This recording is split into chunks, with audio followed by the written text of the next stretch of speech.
అపోస్తులుడైన పౌలు కొరింథీయులకు రాసిన రెండవ పత్రిక 6వ అధ్యాయము 11వ వచనం నుండి 7వ అధ్యాయము 2వ వచనం వరకు. ఓ కొరింథీయులారా, అరమర లేకుండా మీతో మాట్లాడుచున్నాను.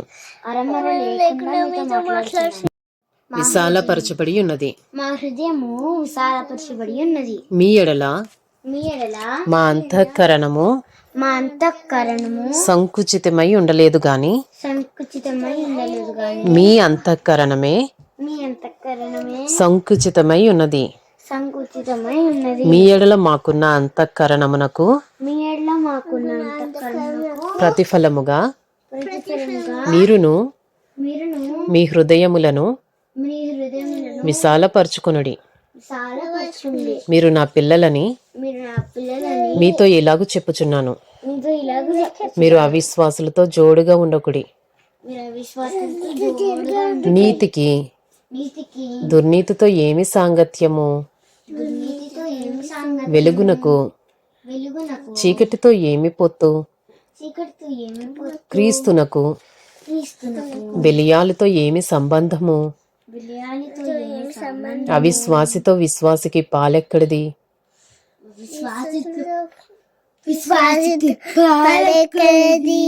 దేవుని ఆలయమునకు విగ్రహములతో ఏమి పొందిక? మనము జీవము గల దేవుని ఆలయమై ఉన్నాము. అందుకు దేవుడు ఇలాగూ సెలవిచ్చుచున్నాడు, నేను వారిలో నివసించి సంచరింతును,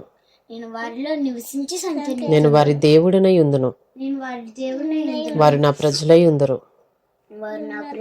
కావున మీరు వారి మధ్య నుండి బయలువెడలి ప్రత్యేకముగా ఉండుడి.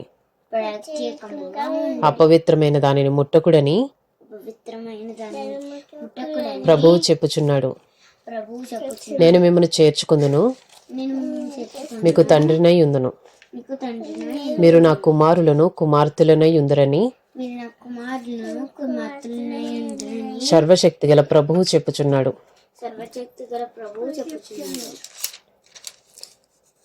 కొరింథీయులకు రాసిన రెండవ పత్రిక 7వ అధ్యాయము. ప్రియులారా, మనకు ఈ వాగ్దానములు ఉన్నవి గనుక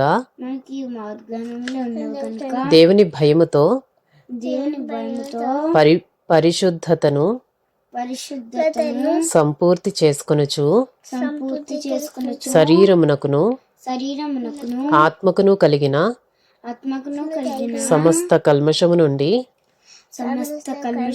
మనలను పవిత్రులనుగా చేసుకొందము. మమ్మును మీ హృదయములలో చేర్చుకునుడి. మేమెవనికి అన్యాయము చేయలేదు, ఎవనిని చెరుపులేదు, ఎవనిని మోసము చేయలేదు.